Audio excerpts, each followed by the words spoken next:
சென்னை கிண்டியில் உள்ள நட்சத்திர விடுதியில் பாஜகவின் முக்கிய தலைவர்களுடன் தேர்தல் பணிகள் குறித்து பிரதமர் மோடி ஆலோசனை. பியூஷ் கோயல், நயினார் நாகேந்திரன், தமிழிசை, அரவிந்த் மேனன், அண்ணாமலை, எல் முருகன், வானதி சீனிவாசன் ஆகியோர் பங்கேற்பு.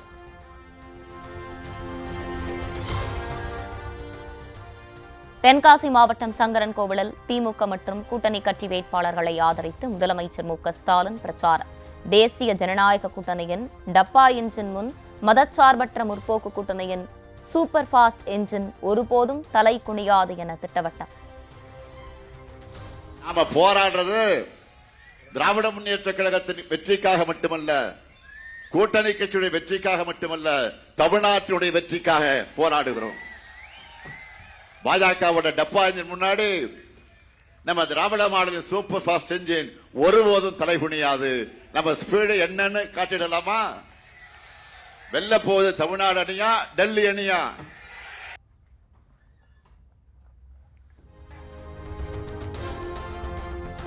திமுக அரசின் சாதனை திட்டங்களை கூறுவது போல எடப்பாடி பழனிசாமி என்ன செய்தார் என சொல்ல முடியுமா என முதலமைச்சர் மு.க.ஸ்டாலின் சவால்.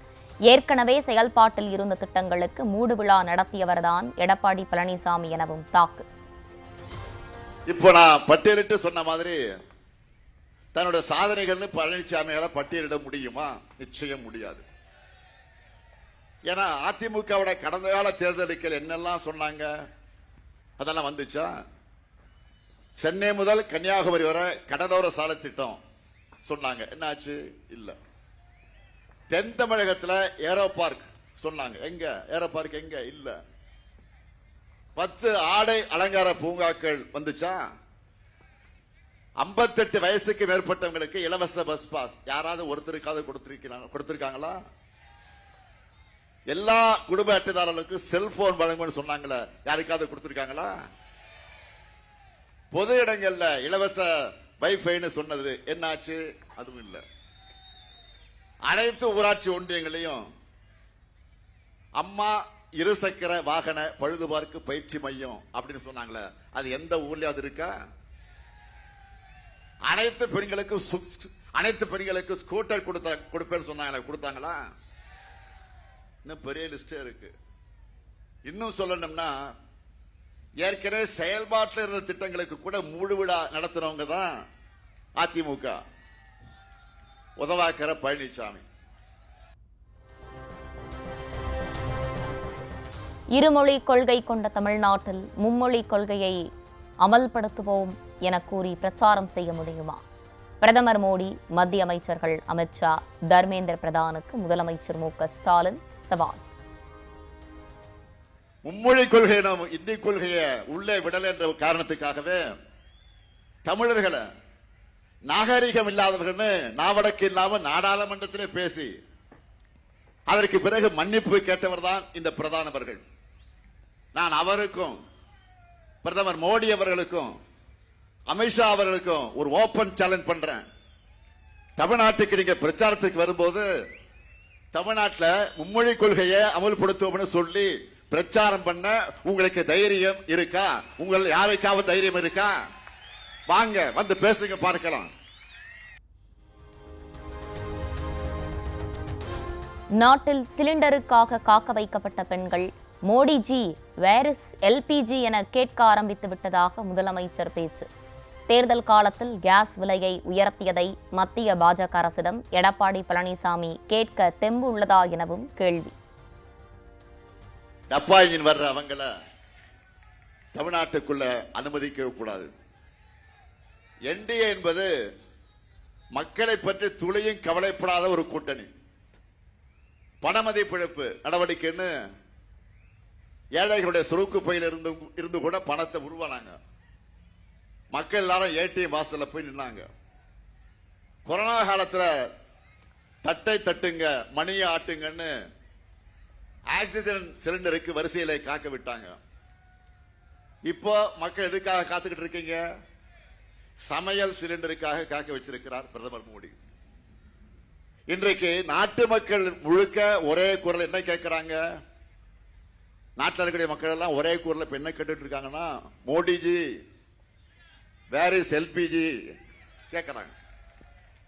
மோடிஜி வேற எல்பிஜின்னு கேட்கறாங்க. இதுக்கு பிரதமர் கிட்ட பதில் இருக்கா? இந்த லட்சணத்தில் தொடர்ந்து சிலிண்டர் விலை, பெட்ரோல் விலை, டோல்கேட் கட்டணம்னு உயர்த்திக்கிட்டே இருக்காங்க.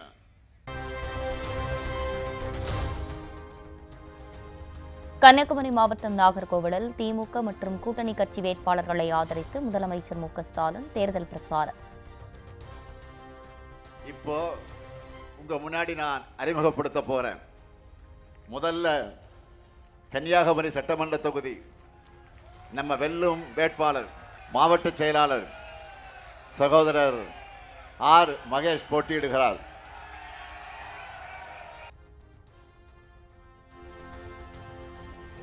முதல் 75 வரை மீனவர்கள் நிறைந்த குமரி மாவட்டத்தில் மீனவர் நலவாரிய உறுப்பினர் சேர்க்கைக்கான வயது வரம்பு 70 உள்ளிட்ட புதிய வாக்குறுதிகள் அறிவிப்பு. 65 70 வயதாக உயர்த்தப்படும். மீனவர் நல வாரியத்தில் உறுப்பினர் இருப்பவருக்கு இப்போ வழங்கப்பட்டு வரக்கூடிய நலத்திட்டங்களோட கூடுதலா அவங்களுடைய 70 வயது முதல் 75 வயது வரை மாதந்தோறும் ஓய்வூதியம் வழங்கப்படும்னு மகிழ்ச்சியோடு நான் தெரிவிச்சுக்கிறேன்.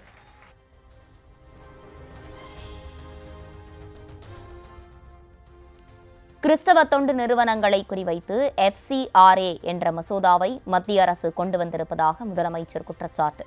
சிறுபான்மை மக்களை கண்ணை இமை காப்பது போல் காத்ததாக கூறும் EPS FCRA மசோதாவை எதிர்ப்பாரா என்று கேள்வி. நீங்க ஆதரிக்கிறீங்களா? இல்ல குடியுரிமை திருத்த சட்டம், வக்ஃப் சட்டம் திருத்தத்தில் துரோகம், இஸ்லாமியர்களுக்கு துரோகம் பண்ண மாதிரியே அடுத்து கிறிஸ்தவ மக்களுக்கு துரோகம் பண்ண தயாராகிட்டீங்களா? நேற்று ஒரு கூட்டத்தில் பழனிசாமி பேசியிருக்கிறார். சிறுபான்மை மக்களை கண்ணை இமை காப்பது போல் அதிமுக காக்கும் என சொல்கிறார். இப்போ இதுக்கு என்ன சொல்ல போறீங்க?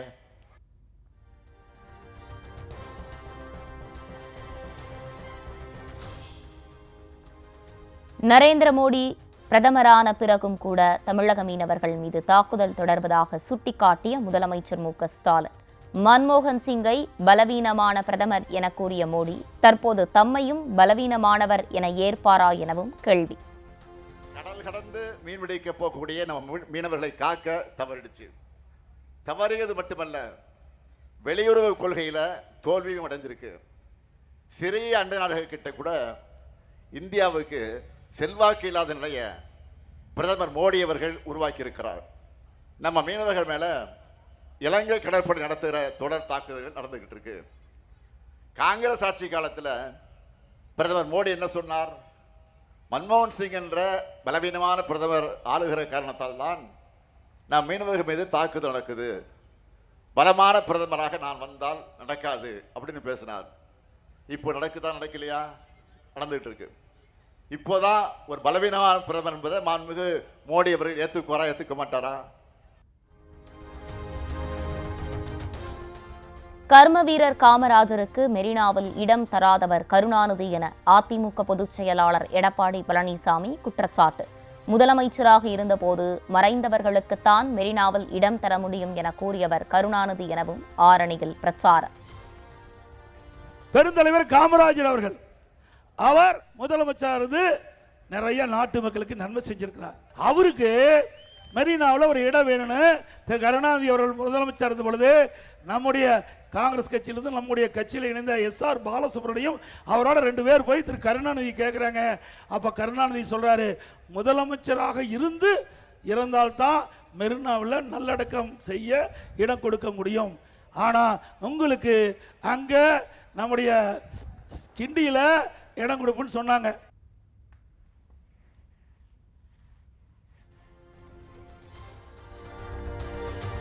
முதலமைச்சராக இருந்தபோது கருணாநிதி காலமாகவில்லை என்பதால் தான் அவருக்கு மெரினாவில் இடம் தர மறுத்ததாக EPS விளக்கம். திமுக தொடர்ந்த வழக்கால் தான் அந்த நிலை ஏற்பட்டதாகவும், காமராஜருக்கு ஒரு நியாயம் கருணாநிதிக்கு ஒரு நியாயமா எனவும் கேள்வி. ஏற்கனவே ஒப்பா தெரிவிச்சிட்டாரு, ஒப்பா தீர்மானம் போட்டிருக்காரு. அதன் அடிப்படையில் முன்னாள் முதலமைச்சராக திரு கருணாநிதி அவர்களுக்கு மெரினாவில் இடமில்லை, கிண்டியில் 2 ஏக்கர் நிலம் கொடுப்பதா சொன்னேன். நிலமும் கொடுக்க முயற்சி கொடுத்துட்டேன், ஆனால் அதை மறுத்து நீதிமன்றத்துக்கு போனீங்க. திரு ஸ்டாலின் அவர்களே, உண்மையை மறைக்க முடியாது, உண்மையை மறைக்க முடியாது. உங்க அப்பா இருக்கின்ற பொழுது ஒரு முன்னாள் முதலமைச்சருக்கு ஒரு நியாயம், நீங்க வந்து எங்க இடத்துல முறையிடுகின்ற பொழுது உங்க அப்பா என்ன முடிவு எடுத்தாரோ அதே முடிவை நான் எடுத்தேன், வேற ஒண்ணும் இல்ல. திமுகவினர் நடத்தும் மருத்துவமனைகளுக்கு செல்லக்கூடாது என பொதுமக்களுக்கு இபிஎஸ் கிண்டல். ஏழ்மையை பயன்படுத்தி கிட்னி மற்றும் கல்லீரலை திருடுவதாகவும் ஆரணி பிரச்சாரத்தில் பேச்சு.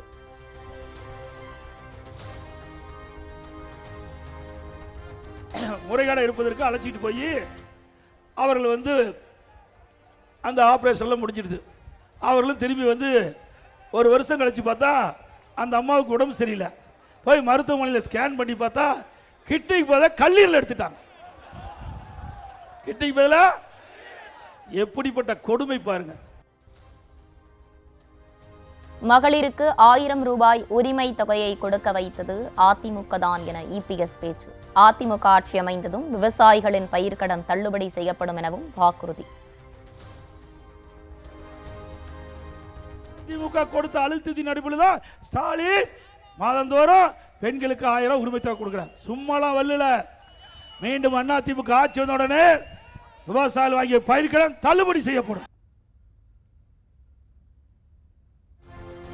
முதலமைச்சர் மு.க.ஸ்டாலினின் பரப்புரை வாகனத்தில் 3வது முறையாக பறக்கும் படையினர் சோதனை. நாகர்கோவிலில் சோதனைக்கு வழிவிட்டு வாகனத்தில் இருந்து இறங்கி பொதுமக்களிடம் வாக்கு சேகரித்தார்.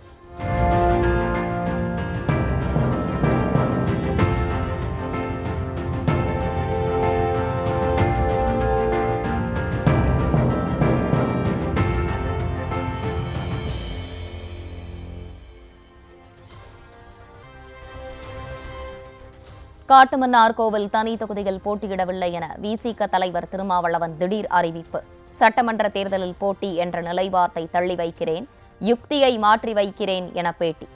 ஒரு ஹங் அசெம்பிளி வரும், தொங்கு சட்டசபை வரும் அப்படின்னு சந்தேகப்பட்டு நான் போட்டியிடுவதாக சொல்லப்படுகிற கருத்து தவறான கருத்து. என்னுடைய நோக்கத்தை கொச்சைப்படுத்துகிற காரணத்தினால் நான் முன்வைத்த காலை பின்வைக்கவில்லை. இதை ஒரு உத்தியாக பார்க்கிறேன். என் நிலைப்பாட்டை தள்ளி வைக்கிறேன், என் உத்தியை மாற்றி அமைக்கிறேன். I just change my strategy. Kattumannar கோவில் தனி தொகுதியில் தமக்கு பதிலாக ஜோதிமணி போட்டியிடுவார் என திருமாவளவன் அறிவிப்பு. பட்டியல் இனத்தைச் சேர்ந்த இளைய பெருமாளியன் மகனுக்கு வாய்ப்பு வழங்கினார். 2026 அந்த பகுதியில் சாதி ஒழிப்பு களத்தில் தீவிரமாக போராடிய ஐயா இளைய பெருமாள் குடும்பத்தை கௌரவிக்கும் வகையில் அவருடைய இளைய மகன் பொறியாளர் ஜோதிமணி இளைய பெருமாள் வேட்பாளராக போட்டியிடுவார் என்பதை தெரிவித்துக் கொள்கிறேன்.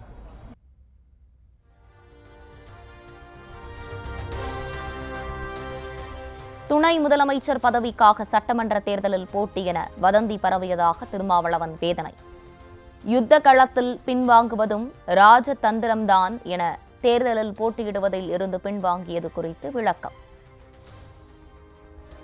திருமாவளவன் பதவி ஆசை கட்டு எம்பி பதவியை விட்டுவிட்டு எம்எல்ஏவுக்கு நிற்கப் போகிறார் என்றும், அப்படி இங்கே வந்து அவர் கூட்டணி ஆட்சிக்கு முயற்சிக்கப் போகிறார் என்றும், துணை முதலமைச்சர் ஆவதற்கு ஆசைப்படுகிறார் என்றும், தொங்கு சட்டசபைதான் உருவாகப் போகிறது என்று திருமாவளவனை யூகிக்கிறார் என்றும், அதனால் அவர் சட்டமன்றத்திலே இருந்தால்தான் கூட்டணி ஆட்சிக்கான கருத்தை உயர்த்தி பிடிக்க முடியும் என்று அவர் கருதுகிறார் என்றும், ஆளாளுக்கு அவரவர் யூகங்களை எல்லாம் செய்திகளாக்குகிறார்கள்.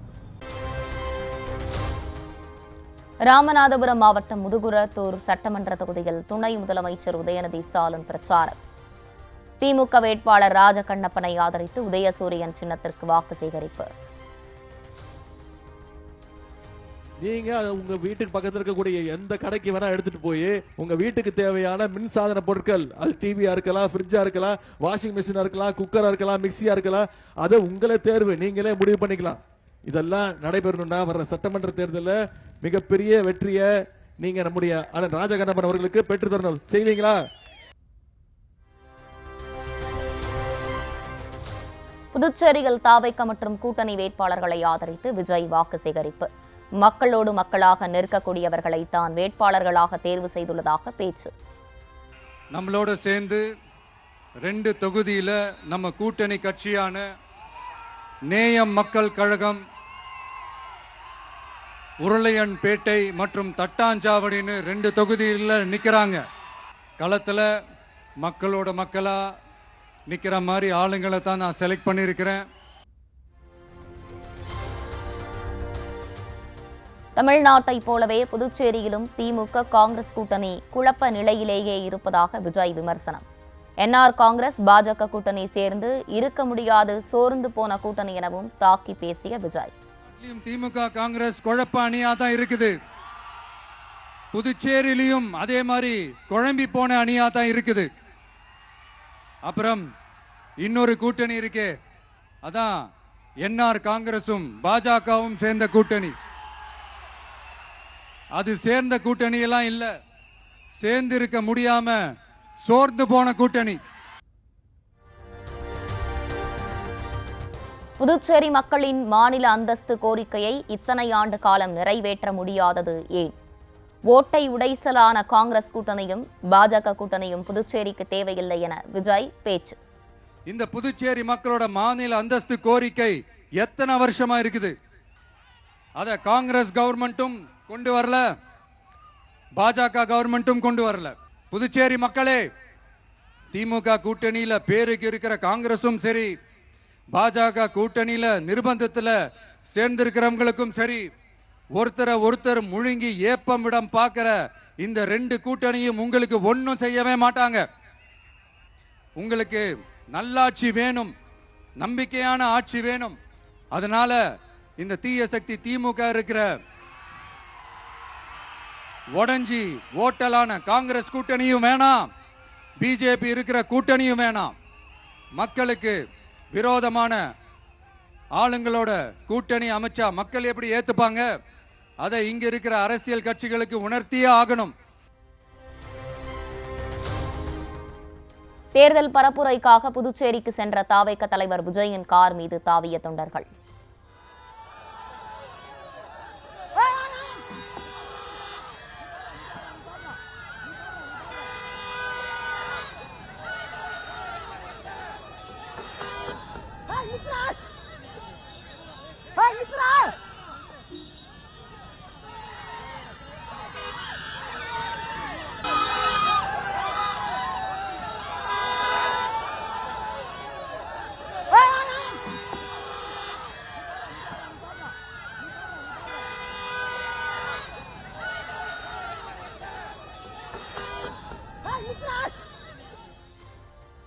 மரக்காணத்தில் ஓடும் காரின் முன்பகுதி மீது ஏறியதால் பரபரப்பு.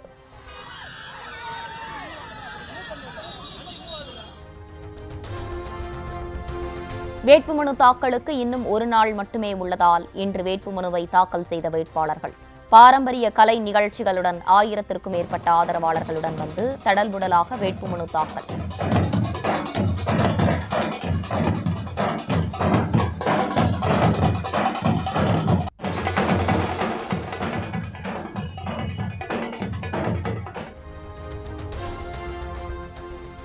தமிழக பாஜகவே பரிந்துரைக்கவில்லை என்றால் வேட்பாளர் பட்டியலில் எப்படி பெயர் இருக்கும்? தேர்தலில் சீட் வழங்கப்படாதது குறித்து அண்ணாமலை விரக்தி. தமிழ்நாடு கோர் கமிட்டியில் இருந்தே ஒரு பேர் மேல போகல அப்படின்னா பாரதிய ஜனதா கட்சியினுடைய தலைமை எப்படி அவங்க சீட் கொடுப்பாங்க?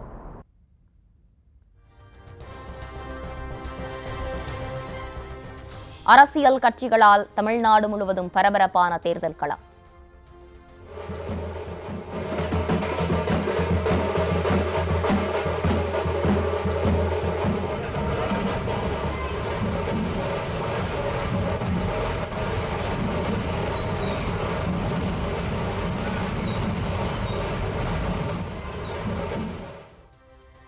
பார்க்கும் இடமெல்லாம் கொடிகள், வாக்குறுதி நோட்டீஸ்களுடன் சென்று மக்களிடம் பரப்புரை.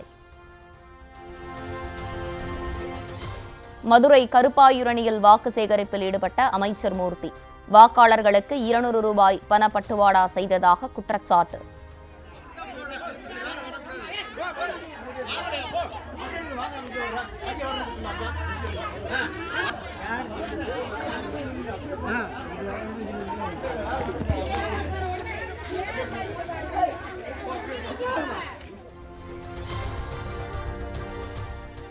மதுரை திருமங்கலத்தில் வேட்புமனு தாக்கலின் போது பொதுமக்களை சிரமப்படுத்திய ஆர்வி உதயகுமார் சாலையை அடைத்துக் கொண்டு கூட்டத்தை கூட்டி அழைத்து சென்றதால் போக்குவரத்து கடும் பாதிப்பு.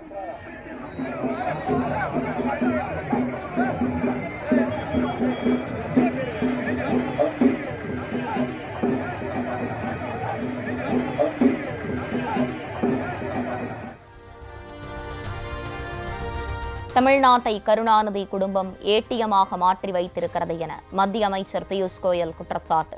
தமிழகத்தின் நிதிநிலை குறித்த அறிக்கையை வெளியிட்டு திமுக அரசு தினம் தினம் செலவுக்கு கடன் வாங்கிக் கொண்டிருப்பதாகவும் புகார். The debt loans taken by the Tamil Nadu government are at a historical high, expected to cross 10 lakh crores. Today runs like a family ATM machine of the Stalin family of the DMK.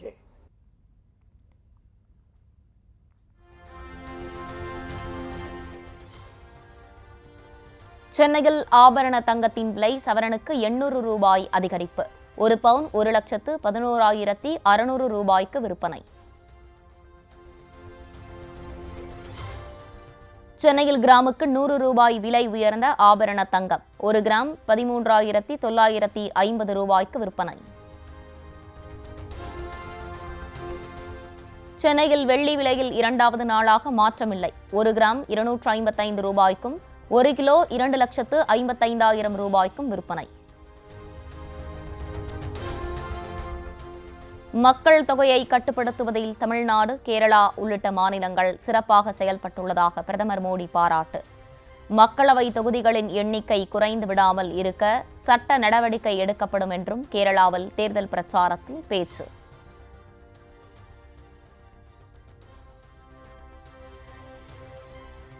बाकी राज्यों जिन्होंने जनसंख्या नियंत्रण में अच्छा काम किया है, लोग झूठ फैला रहे हैं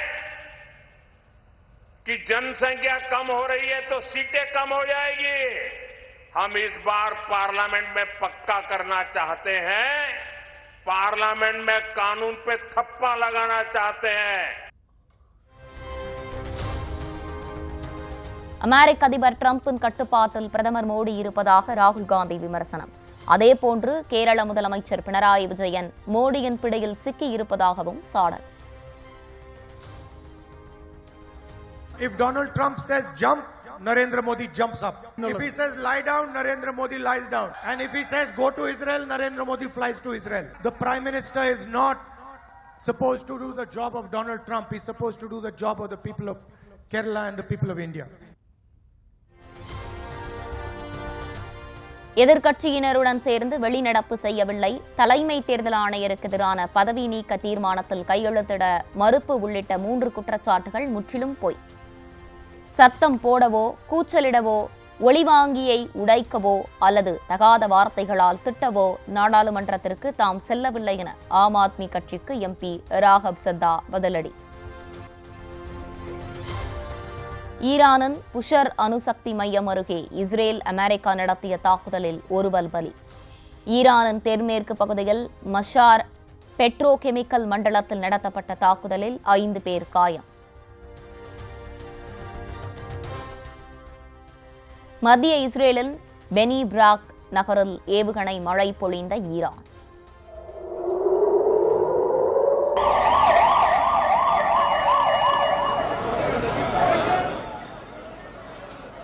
கட்டடங்களை தாக்கியதால் தங்க இடமின்றி வீதியில் அலைமோதிய மக்கள்.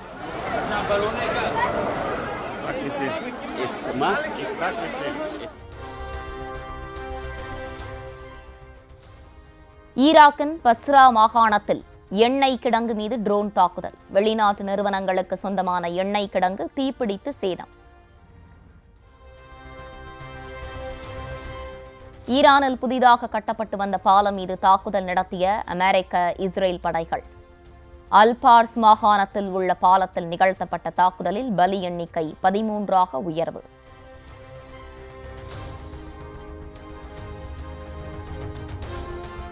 நிலவை நோக்கிய ஆர்டெமிஸ் 2 விண்கல பயணத்தின் 3வது நாள் வீடியோ வெளியீடு. தொலைவு செல்ல செல்ல பூமி சிறியதாகவும் நிலவு பெரியதாகவும் காணப்படுவதாக விண்வெளி வீரர்கள் மகிழ்ச்சி.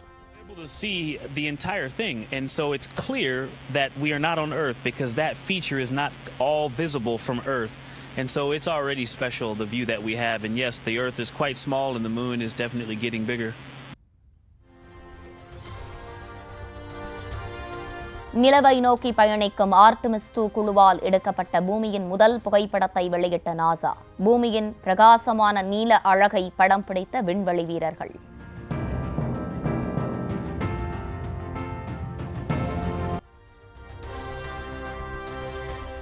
மலையாள திரைப்பட இயக்குனர் ரஞ்சித்துக்கு 3 நாட்கள் போலீஸ் காவல். இளம் நடிகை அளித்த பாலியல் புகாரில் கொச்சி நீதிமன்றம் உத்தரவு. ஜெயிலர் 2 திரைப்படத்தின் ஷூட்டிங் இறுதி கட்டத்தில் உள்ளதாக நடிகர் ரஜினிகாந்த் தகவல். சட்டமன்ற தேர்தல் தொடர்பான கேள்விகளுக்கு நோ கமெண்ட்ஸ் என பதில்.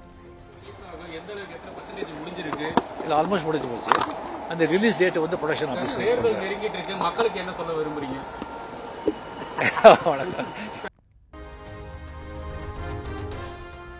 IPL தொடரில் மும்பை அணிக்கு எதிரான போட்டியில் சமீர் ரிஸ்வி அதிரடி ஆட்டம். டெல்லி கேபிட்டல்ஸ் அணி 6 விக்கெட்டுகள் வித்தியாசத்தில் அபார வெற்றி.